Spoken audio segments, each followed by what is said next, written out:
உலக மக்கள் எல்லோருக்கும் வணக்கம். நான் உங்கள் ஜி கோபால் பேசுகிறேன். இன்னைக்கு குரு ஜோதிடம் வாயிலாக நான் உங்களை சந்திப்பதில் மிக்க மகிழ்ச்சி. ஜனவரி மாத பலன்களை இப்ப நம்ம பேசுறதா இருக்கிறோம். 2025 ஸ்டார்டிங். உங்க எல்லாத்துக்குமே என்னுடைய ஆங்கில புத்தாண்டு வாழ்த்துக்கள். இந்த வருஷத்துல உங்களுடைய ஆசைகள், உங்களுடைய எண்ணங்கள், உங்களுடைய முயற்சிகள், உங்களுடைய லட்சியங்கள், உங்களுடைய அழகான வாழ்க்கை, இது எல்லாமே குறையில்லாமல் சந்தோஷமாக இருக்கும்னு சொல்லி நான் பிரார்த்தனை பண்ணிக்கிறேன். இப்ப இந்த ஜனவரி மாதத்துல கடக ராசிக்கு நம்ம பலன்கள் விரிவாக சொல்ல இருக்கிறோம். அப்ப கடக ராசிக்காகப்பட்டது இந்த வருஷ பலன் பார்த்ததுலயே ராகு கேது பயிற்சி, குரு பயிற்சி, சனி பயிற்சி, இது எல்லாமே ஃபேவரா பாசிட்டிவா இருக்குது. அப்போ இந்த வருஷத்துல எப்படியும் கடகராசிக்காரங்க ஒரு நல்ல தரமான வாழ்க்கையை எதிர்பார்க்க போறாங்க. இந்த ஜனவரி மாதத்தில் அவங்களுடைய நிலை எப்படி இருக்கும்? அப்போ ஜனவரி மாதத்துல அந்த கிரகங்களை கணித்து பார்த்ததில், அதாவது கடகத்திலேயே செவ்வாய் நேச்ச கதியில் இருக்கிறாங்க, அப்படியே பின்னோக்கி மிதுனத்துக்கு போயிட்டு இருக்கிறாங்க செவ்வாய் பகவான். 3ஆம் இடத்துல கன்னியில கேது பகவான், புதன் பகவான் தனுசுல. அதே சமயத்துல புதன் பகவான் 24ஆம் தேதி மகரத்துக்கு வந்துடுறாங்க. சூரியனும் தனுசுல இருந்து 16ஆம் தேதி ஜனவரி மாசம் 16ஆம் தேதி மகரத்துக்கு போயிடுறாங்க சங்கராத்திரி டயத்துல, தை மாசத்துல.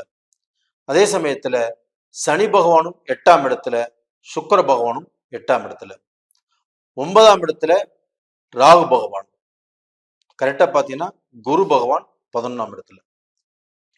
இப்ப இந்த கிரக நிலையில பார்த்த வரைக்கும் சனி பகவான் 8ஆம் இடத்துல தான் இருக்கிறாங்க. அந்த சனி கூட சுக்கிரனும் இணைஞ்சிட்டாங்க. அப்ப டோட்டலா பாத்தீங்கன்னா இந்த மாதத்துல நீங்க எந்த வேலையை செஞ்சுட்டு இருக்கிறீங்களோ, எந்த பிசினஸ் பண்ணிட்டு இருக்கிறீங்களோ, அது எப்படி ஸ்லோவா நகர்ந்துட்டு இருக்குதோ அப்படியே போயிட்டு இருக்கிறதா நல்ல விஷயம். இதுல நம்ம ஏதாவது பிசினஸை பெருசு பண்ணலாம், அதுல ஏதாவது நம்ம இன்வெஸ்ட் பண்ணலாம் அப்படின்னு கடன் வாங்கி அந்த பிசினஸை பெருசு பண்றதுக்கு நினைக்கிறதோ, இல்ல வேலையை விட்டுட்டு வேற வேலைக்கு ஏதாவது போகலாம், இந்த வேலை சரியில்லை, இந்த வேலைத்துல சம்பளம் குறைவா கிடைக்குது அப்படின்னு வேற வேலைக்கு ஏதாவது போகலாம் நினைக்கிறதோ, இந்த மாதத்துல அது மாதிரி தப்ப நீங்க செய்யாதீங்க. ஏன் சொல்றேன்னா, உங்களுக்கு இன்னும் 2 மாசத்துக்கு அப்படித்தான் இருக்கும். அப்ப டோட்டலா பாத்தீங்கன்னா இப்போ அந்த சனி பகவான் 8ஆம் இடத்துல இருக்கிறதுனாலையும் சுக்கிரனோடு சனி இணைஞ்சிருக்கிறதுனாலையும் வாழ்க்கையில உங்களுடைய முன்னேற்றத்துக்கு தகுந்த மாதிரி ஒரு முடிவெடுக்கலாம். நம்ம கடன் வாங்கி போட்டு ஏதாவது ஒரு நம்ம லெவல் மாறுமா அப்படின்னு எதிர்பார்க்கிறதோ, இல்ல லோன் போட்டு பிசினஸை பெருசு பண்றதோ, ஏதாவது முயற்சிகள் பண்ணி நாம சீக்கிரம் நல்ல நிலைமைக்கு வந்துடலாம் அப்படின்னு அவசரப்பட்டு ஏதாவது முயற்சிகள் பண்ணினாலோ அது பார்க்க போனா இந்த மாதத்தில் வேண்டாம். இது போக பாத்தீங்கன்னா உங்களுக்கு புதன் பகவான் 3க்குரிய கிரகம் 6ஆம் இடத்துல மறைஞ்சிருக்கிறாங்க, 7ஆம் இடத்துக்கு வந்துடுறாங்க.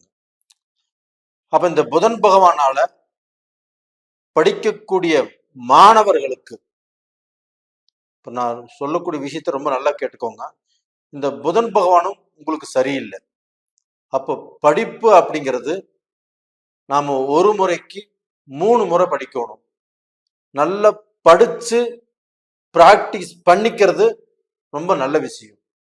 நம்ம ஒரு டைம் படிச்சோம், 2 டைம் படிச்சோம், இது எல்லாமே கரெக்டா இருக்கும், நம்ம எக்ஸாம்ல எழுதிடலாம் அப்படின்னு போனீங்கன்னா எக்ஸாம் ஹாலுக்கு போவீங்க, நீங்க படிச்சது முதல் வரி ஞாபகம் வராது, சென்ட்ரல் தான் ஞாபகம் வரும், ஃபர்ஸ்ட் வரி ஞாபகம் வராதனால ஸ்டார்டிங் எழுத முடியாது. அப்போ நம்ம 3 முறை படித்து எழுதி பார்த்து நல்ல பிராக்டிஸ் பண்ணிக்கலாம். ஏன் சொல்றேன்னா, இந்த 8ஆம் இடத்தில் இருக்கக்கூடிய கிரகங்கள் அப்ப அது நல்லது பண்ணாதுங்கிறது இல்லை, நல்லது பண்ணும். கடின உழைப்பு, கடின முயற்சி, அந்த தீவிரமான ஒரு டாஸ்க் கொடுத்து அதுல சக்சஸ் பண்ண வைக்கும். அப்ப நான் அதனாலதான் நம்ம 3 முறை நல்லா படிச்சு தெளிவு பண்ணிட்டு நம்ம இருந்தோம்னா இந்த டயத்தில் நாம சக்சஸ் பண்ணிடலாம். அப்போ வந்து இந்த மாணவர்களுக்கு, மாணவிகளுக்கு, இந்த எஜுகேஷன் ஃபீல்டில் இருக்கிறவங்களுக்கு நான் சொல்றது என்ன அப்படின்னா, ரொம்பவுமே மனசு திடமாக்கிட்டு ரொம்ப ஹார்ட் ஒர்க் பண்ணுங்க. அப்பதான் உங்களுடைய முயற்சிகள் சக்சஸ் ஆகும். இது குடும்ப வாழ்க்கை. இந்த குடும்ப வாழ்க்கையில நம்மளுடைய கஷ்டம் எப்படா தீரும், நம்மளுடைய பிரச்சனைகள் எப்படா குறையும் அப்படிங்கிற ஆதங்கத்தோட நீங்க இருக்கிறீங்க. அது புரியுது. அப்ப இந்த மாசத்துல நம்ம பிரச்சனைகள் இல்லாம வாழணும் அப்படின்னா எதையுமே கண்டுக்காதீங்க. அமைதியா போறதுதான் நல்லது. அமைதியா போகாமல் நம்ம அந்த பிரச்சனை இந்த பிரச்சனை அப்படின்னு நாம பேசும்போது, நாம ஏதோ ஒரு விஷயத்துக்கு ஆர்கியூ பண்ணும்போது நாம செய்யறதுதான் தப்புங்கிறது வரும். அதனால முடிஞ்ச வரைக்கும் இருக்கக்கூடிய பிரச்சனைகளை லேசா அப்படியே விட்டுட்டீங்கன்னா அது பாட்டுல உங்களை கடந்து போயிடும். அதே இல்லற வாழ்க்கை, அது போக வந்து இந்த கடகராசியில பிறந்த பெண்களுக்கு வந்து எப்படி இருக்கும் அப்படின்னா, நம்மளுக்கு இந்த கஷ்டங்கள் எல்லாமே எப்ப தீரும், எப்போ ஒரு ஃப்ரீ மைண்ட் ஆகும், எப்ப நல்ல நிலைமைக்கு வருவோம், நம்மளுடைய பொசிஷன் எப்ப மாறும், நம்ம சந்தோஷமா எப்ப இருப்போம், எப்ப நம்ம உண்மையான சிரிப்பு சிரிப்போம் அப்படிங்கிற எண்ணங்கள் இருக்கும். இது எல்லாமே நடக்கும். ஆனா கொஞ்சம் டைம் எடுக்கும். அப்ப இந்த பீரியட்ல உங்களை சுத்தி வரக்கூடிய எல்லா பிரச்சனைகளையும் அப்படியே ஃபேஸ் பண்றதுக்கு தயாரா இருங்க. ஃபேஸ் பண்றதுன்னா ஆர்கியூ பண்ணி சண்டை போட்டு ஜெயிக்கிறதுங்கிறது இல்லை, சமாதானமா போறதுக்கு முயற்சி பண்ணுங்க. அப்ப அந்த சமாதானம் தான் உங்களை ஜெயிக்க வைக்கும். அப்ப நீங்க வாழ்க்கையில எப்படி இருந்தாலும் கொஞ்சம் கஷ்டம்தான், கொஞ்ச நாள் தான், நீங்க நல்லா இருக்க போறீங்க.